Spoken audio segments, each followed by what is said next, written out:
Apocalipse é um livro impressionante. Os acontecimentos que ocorrem debaixo do quinto selo são o clamor dos mártires por vingança e entrega de vestes brancas. Eis as perguntas que imediatamente podem ocorrer e que pedem uma solução.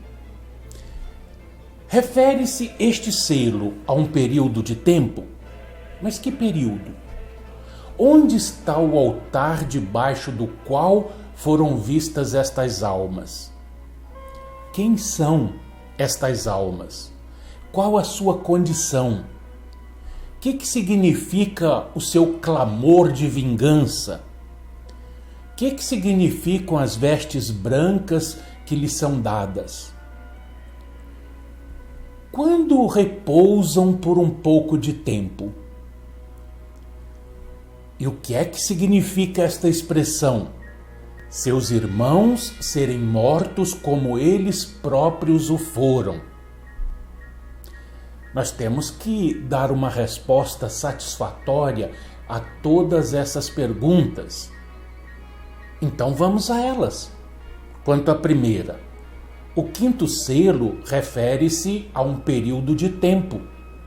É razoável que este selo, como todos os outros, se refira a um período de tempo e não nos podemos enganar na data da sua aplicação no caso de termos localizado bem os selos precedentes.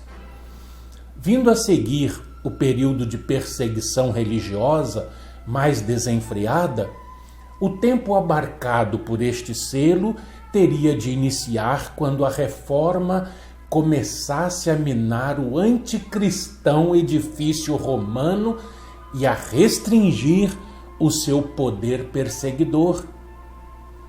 O quinto selo representa o lamento dos que tinham sido mortos por causa da sua fé.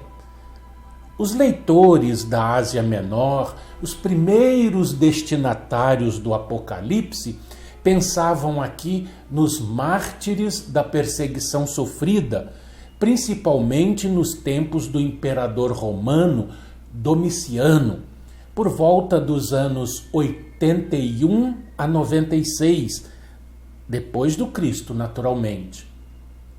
E óbvio que esses mortos, entre aspas, de que fala o quinto selo, são mortos humanos, ou seja, materialmente mortos, os quais, na linguagem popular, perderam a vida por causa da sua fé em Jesus e pelo testemunho que dele deram com as suas boas obras na prática do amor e da caridade.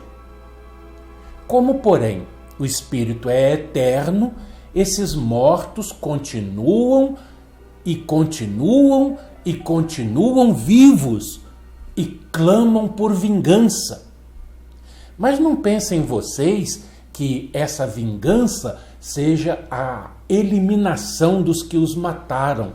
Não, essa vingança é a extirpação da maldade da terra, o fim de todas as tiranias, fato que algumas pessoas podem até achar estranho, é que, pela lei da reencarnação e expiação, porque a pessoa, o espírito, reencarna para expiar as suas faltas, ou seja, reparar aquilo que fez de errado, pagando pelos erros e adquirindo progresso, certo?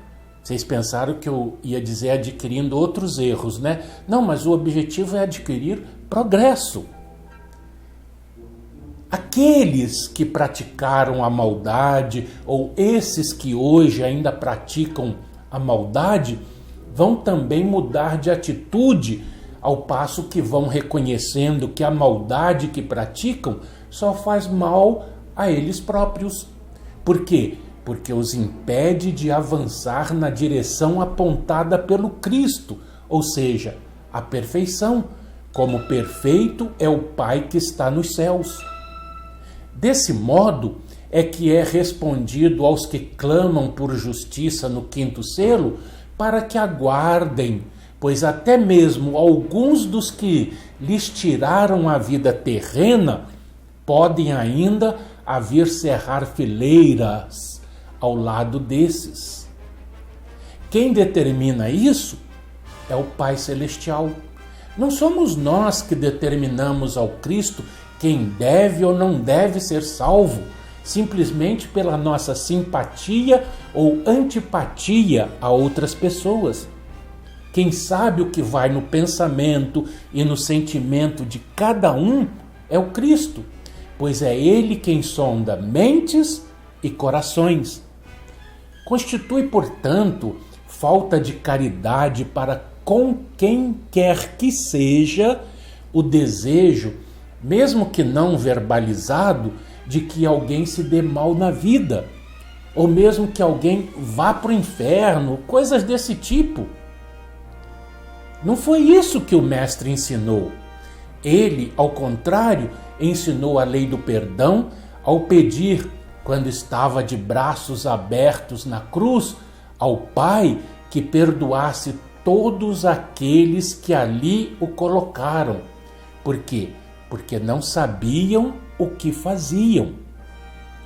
A admoestação à vigilância, como consta na carta à igreja em Sardes, serve muito bem para todos os momentos da nossa vida, em relação principalmente a esses pensamentos, a esses desejos que expressamos abertamente ou veladamente.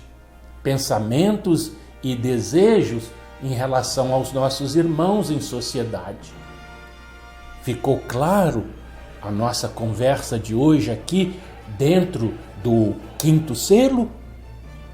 Então, até o programa de amanhã, quando continuaremos a tratar ainda deste quinto selo, porque temos muito que conversar a respeito dele.